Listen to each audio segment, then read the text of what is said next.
way too long. This is practically into the realm of a miniseries. Kind of like Bruce, where it shows every night for 3 hours or something. So this is on all the darn time. I'd wake up in the morning and it would be dark there, which confused the heck out of me. And I think they should just... Tonight, our topic is Bulletproof Monk, which is this movie that just came out today. Now, I say today because it came out today, the day I filmed this. It, of course, takes me like a month and a half to edit these things. So by the time you see this show, Bulletproof Monk will probably be on DVD, and you can go out and buy it or rent it at Blockbuster or something. You can watch the movie. In fact, if you had 2 TVs in your house, you could put one TV on Bulletproof Monk, and then you could put one TV on me, and you could get 2 DVD players, and you could have 2 remote controls. You have to get 2 different brands of DVD players, so the remotes don't conflict or something. But you could be pressing play and stop, and you could be watching the movie and comparing it. That'd be the coolest. If anyone ever does that, email me, because I just think that'd be a great idea. You know, it'd be like not live coverage, but if I were technically competent, you know, I could like play the movie I'm talking about behind me.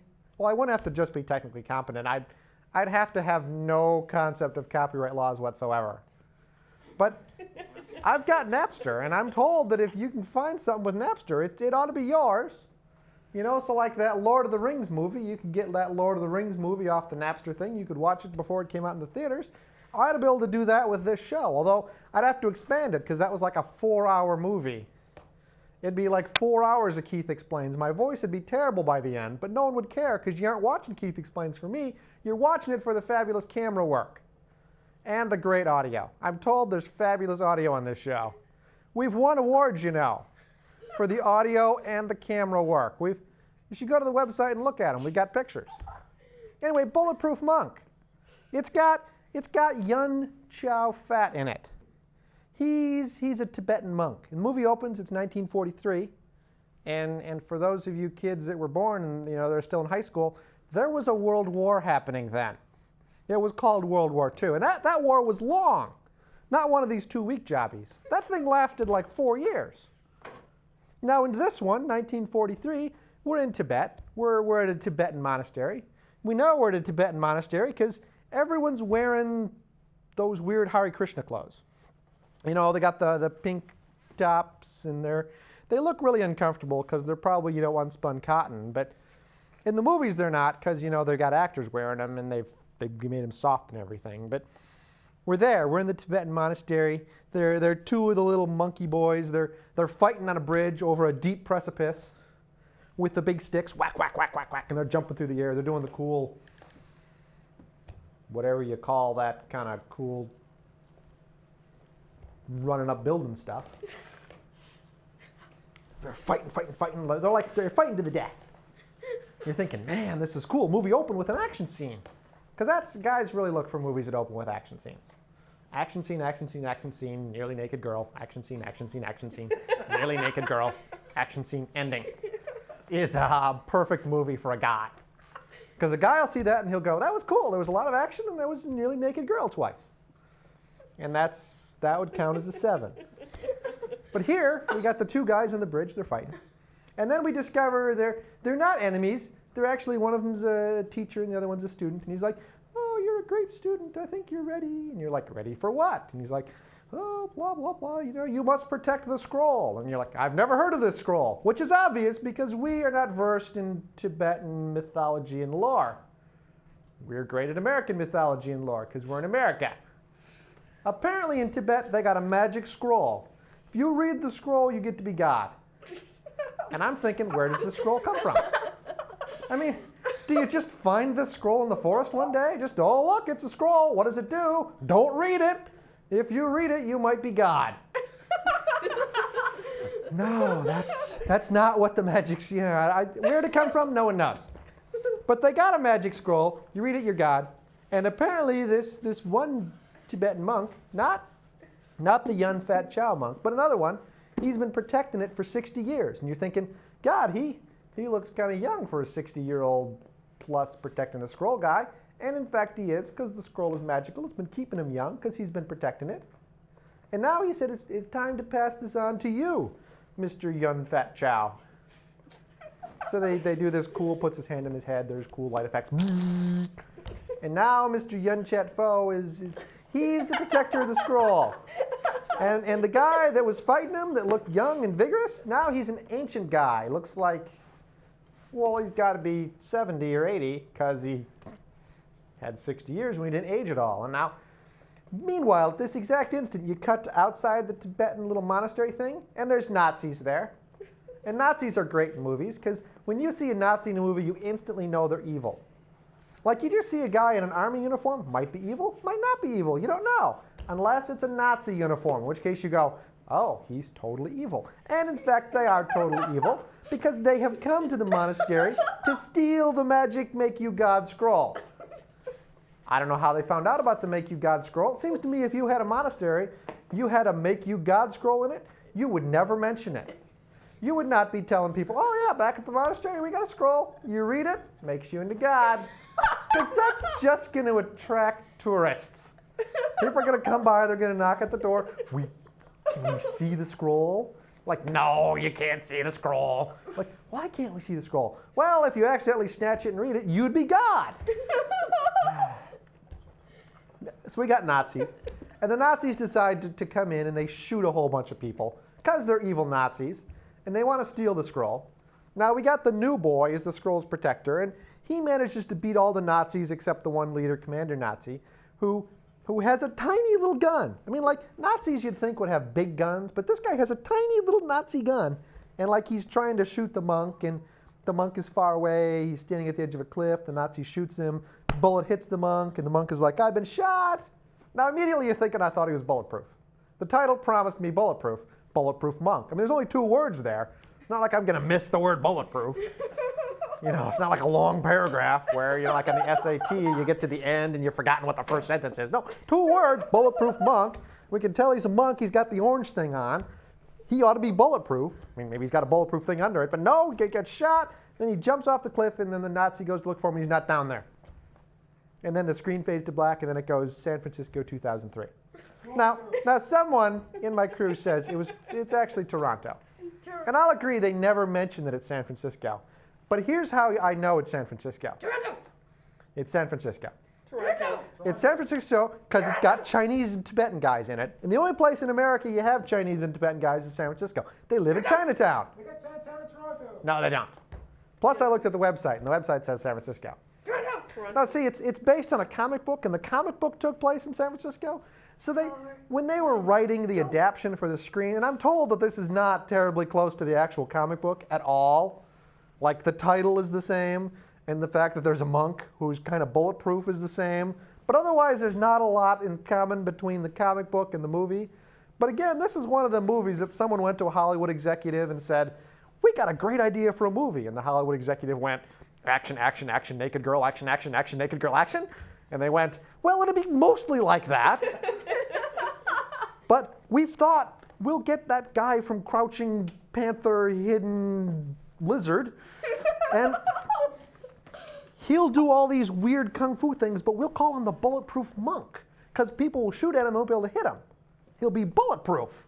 They're like, but why would he be bulletproof? We'll go, we'll put in a scroll that if you read it, makes you into God. They're like, wow, that'd be cool. That'd be just like in that other movie, where there was the thing that if you read it, it made you God.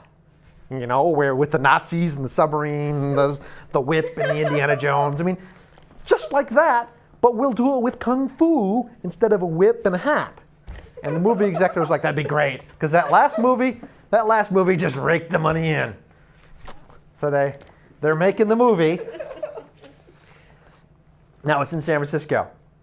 It's 60 years later, but it's the same guy. You know, it's Chen Yao Fat, and we see him running around, and we meet this lovable grifter. I love the word grifter. I think I've mentioned this before. Grifter's like the greatest word for me right now, because it kind of means con man. It kind of means lovable grifter. Just try it out on your friends and family. A lot of people don't know what a grifter is. They'll think a grifter is like a farmer, like a guy that herds sheep or something. You could call it, no, lovable con man is a grifter. He's a pickpocket. So the pickpocket is walking through the subways in San Francisco. Oh, here's something cool. San Francisco doesn't really have a subway. Toronto probably has a subway, but that's too bad because this movie didn't take place in Toronto. We got the subway guy, he's picking pockets, he's stealing things from people. We got this monk chasing around, being chased by men in black suits with little things in their ear. Men in black, but they don't have the flashy thingies. It's not like that movie, because you can't be too close to other movies because studios will sue each other. So the two chase scenes kind of happen in a subway, and they race past each other, and just as they get there, you got all these people converging, and a little girl gets knocked onto the subway tracks, and then the monk, like I said, it's just like that kung fu show from like the 60s with the David Carradine. He's wandering around America, doing good deeds and kicking people in the head really high, just whack. I didn't see that many of the kung fu shows because my mother wouldn't allow it because it was violent and it was on too late. But the couple I did see, it was him wandering around. He got a little bag, had his hair, and he kicked people really high. And it was cool. I thought it was the greatest. That and that Billy Jack movie, which I caught on TV late one night. That one tin so. I'm getting behind. See, I'm not going to have time to explain all the intricacies of the middle of this movie at the rate I'm going. Oh, wait, I said intricacies in the middle of this movie, didn't I? There weren't any. So I got plenty of time left. I'm hoping. So we're there. The two, like the little girl, and the monk jumps down the track to save her, and then the grifter jumps down to help him because the little girl's foot has gotten caught in the little subway train thing, which apparently happens all the time. They got to make these subways safer because we must be losing little girls all the darn time to them. And they're pulling and yanking on her foot, and just as the subway's about to get there, they put the little girl up on the platform, and then they jump off or something. It's magical. Now they're walking through the subways. Again, San Francisco has no subways, but they're walking through them. And they come across, here's the other cool thing. San Francisco has no subways. They also apparently have this huge area under the city, which is inhabited by layabout thieving losers. Large got these cranes and old abandoned subway trains and big speakers, and they're playing music, and they're bad people. And they have a fight down there with this British guy, Mr. Funktastic. And I love the name. It's kind of cool. He's got it tattooed in big letters on his shirt, and he doesn't, on his chest, and he doesn't wear a shirt, even though I've got to assume it's kind of cold, because he's Mr. Funktastic. I'm surprised he didn't have it written the other way, so that if he ever forgot, he could just look down and read it. I mean, he's got to be smart enough to look down and then mentally reverse the letters. But he's there, and they have this fight with the thief guy. And the thief has stolen the scroll from the monk guy just because he's a grifter and he steals things. And we meet this girl who kind of helps and saves this guy. And she's good at kung fu, really good at kung fu. I mean, if you were just wandering around in the city and you just started pointing to people at random and you wondered, is that person good at kung fu? Almost every time the answer is going to be no. But here, every single major character they come across is great at the kung fu. I mean, the hopping, the high kicking, the jumping, the running up walls and doing backflips. I wouldn't come across that many good at kung fu people in my entire life. And they've managed to find like 5 of them in the first 4 minutes of this movie. I didn't even mention all the monks that were probably great at the kung fu because they don't have TV in Tibet. I mean, they've pretty much only got practice in kung fu. That, and they got the big prayer wheels, and they spin them really fast. I don't know if you've ever seen them. You're supposed to just spin them slowly, but I'm thinking late at night, they probably just spin those things really, really fast. Because, yeah, that's what they do. Anyway, now essentially, what we've come to is there are bad people chasing the monk. They're trying to get the scroll. The monk has come across this little layabout grifter boy who we fall in love with because he's so darn lovable, even though he's a thieving bastard. I mean, in real life, if you brought this guy home, like if you were a girl and you brought this guy home to meet your parents, they're going to go, well, what do you do? And he'd go, oh, well, I live in a movie theater and I'm a projectionist. And they'd go, well, that's not a bad job. That's a union job. And he'd go, well, no, I'm not a union projectionist. It's a very small Chinese theater run by a very short Japanese man who pays me very, very poorly. And my apartment is, well, to say it's messy dramatically understates how much filth there is there. And since I am paid so poorly, I am forced to walk around the subways stealing watches and wallets and other items of value from people, which I can sell at pawn shops in order to make money. And the parents of the little girl you're talking to would just be like, and then you'd have to find a new girlfriend. I mean, that's probably why he doesn't have a girlfriend. Because, boys, if you want to get good girlfriends, get a good job. I recommend brain surgery. Because I hear the brain surgeons just are rolling in dough. And when I say rolling in dough, I mean actually rolling in dough. Brain surgeons just take bushels full of money home and they throw them in their bedroom and they just roll around on them. And when anyone asks, what do you do? They go, I'm a brain surgeon. And people go, have some more money. Not in this case. The whole middle of this movie is just a mishmash. I mean, the only reason the scenes exist is so they can have kung fu fights every once in a while. So I will briefly summarize the vast middle of this movie, and then we'll move on. See, Chow Yun-fat, the old guy, he's trying to, it's been 60 years, and his master made it 60 years. Every 60 years, they got to find a new one, because, since they're not aging, like when they, never mind, it doesn't make a lot of sense. And I had an idea, but I'm not even going to go there because it's dumb. So it's like the year of the ram again, and he's got to find some little punk kid who fulfills the 3 prophecies, who he will pass the power on to, and then this punk little kid will protect the scroll, the Tibetan scroll, the scroll that if you read it makes you God, that we're not allowed to read, that we don't know where it came from, although it kind of looks like it came from a cheap Chinese souvenir shop. But that said, so the 3 prophecies are, like, you must defeat an army under a flock of cranes. And you must save a bunch of brothers you don't even know. And I don't remember the third one. It'll come to me in a minute. And remember that first scene I talked about where, he's underground in the subway construction shop and he's whacking, the thief boy is whacking people with a stick and the girl helps him and stuff? Well, the old monk guy looks up, and there's a whole bunch of the cranes you use to lift subway cars onto the lines above them because it's industrial. And he's like, oh, must defeat an army under cranes. The first prophecy. And I'm thinking, what are the odds that the word crane in the Tibetan language sounds like crane in the English language in order to be a synonym for crane, the type of thing that you would put a subway car on? 0, okay? Tibetan's got probably a whole different word for crane.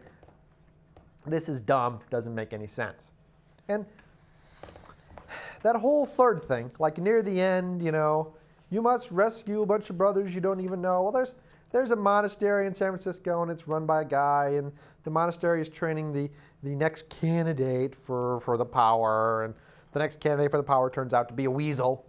He doesn't actually want the power. He wants to read the scroll and be God, which is a perfectly rational thing. I mean, that's really what, if Bill Gates could buy the scroll, he would.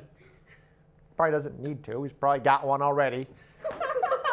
Came as part of when he bought the Getty Empire or something, you read the scroll, you're God. And he's like, reading the scroll and I'm God is in the calendar for 2006. Okay, I'm busy right now.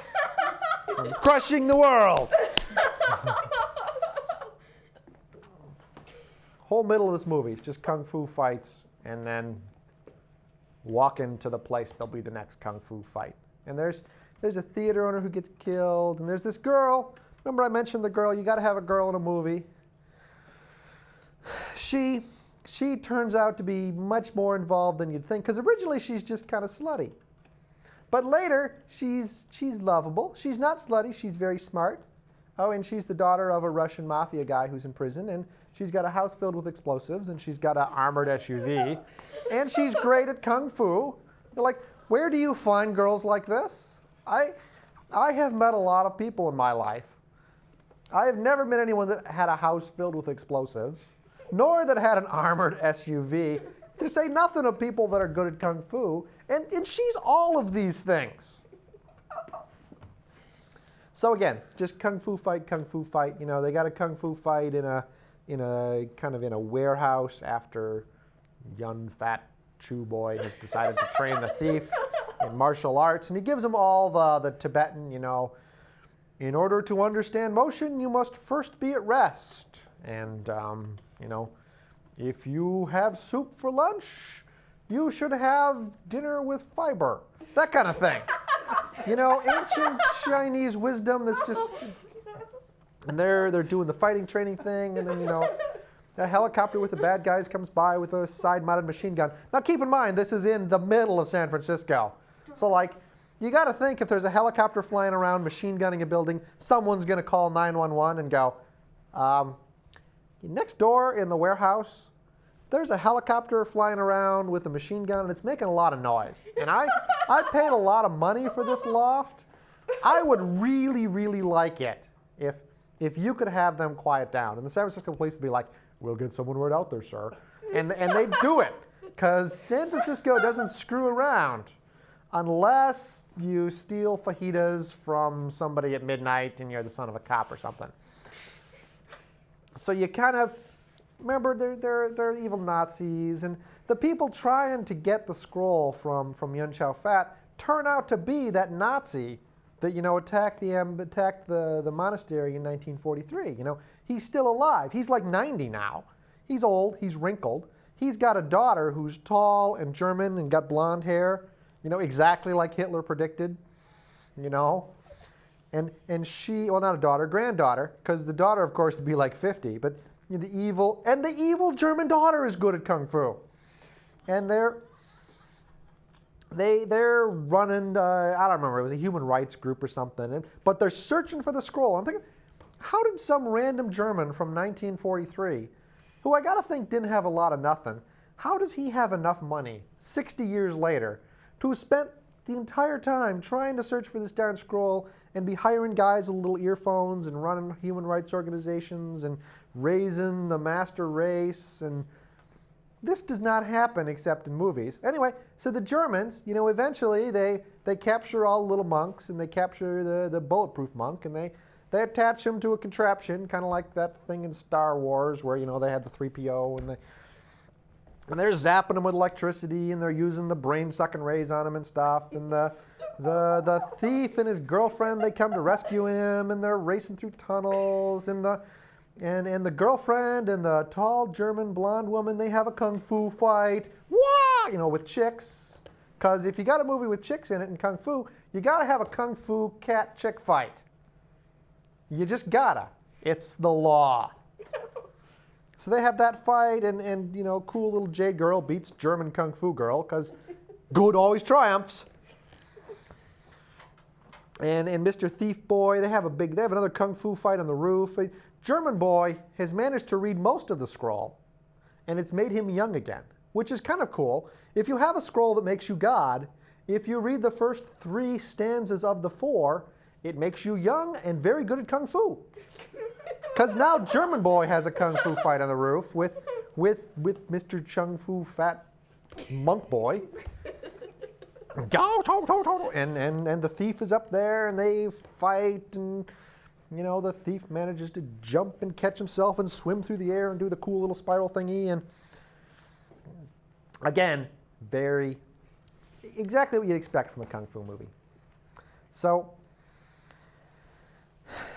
they have the fight on the roof with the German guy, and eventually, good triumphs. They push the German off the edge, falls onto a bunch of power lines, a bunch of exposed power lines, and is electrocuted. Like, who leaves exposed power lines just laying around, like 2 floors up off a 7-story building? Again, like I said, they're fighting up on the roof. Why did no one call the police? Now, after fighting up on the roof, they all return downstairs. And remember I talked about the 3 prophecies? Like, after they've killed the Nazi, turns out they fulfilled all 3 prophecies with little thief boy here. So young Chow Fat kind of goes, well, it's time for me to pass this on to you. And he's like, now kneel down. And he puts his hand on his head, and there's the cool light effects. And the power has been passed on. Now you must protect the scroll. And the scroll, remember I talked about it being a scroll? It turns out it's not actually on the scroll anymore. Yun Chow Fat wrote a recipe for chicken soup on a scroll, put it in the scroll.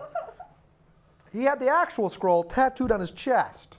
So that, when they read it, they had scanned his chest and they were reading it off there. But he didn't tattoo the whole thing on his chest. He only tattooed the first 3 stanzas, and he memorized the last one, which is clever. Those Tibetan monks are clever. And Tibetan, I guess. Which is why the German guy couldn't read the whole thing, and he was trying to suck it out of his brain with the brain-sucking mechanism. Anyway, like I said, we're back. We're downstairs. We've just passed the power on to the new guy.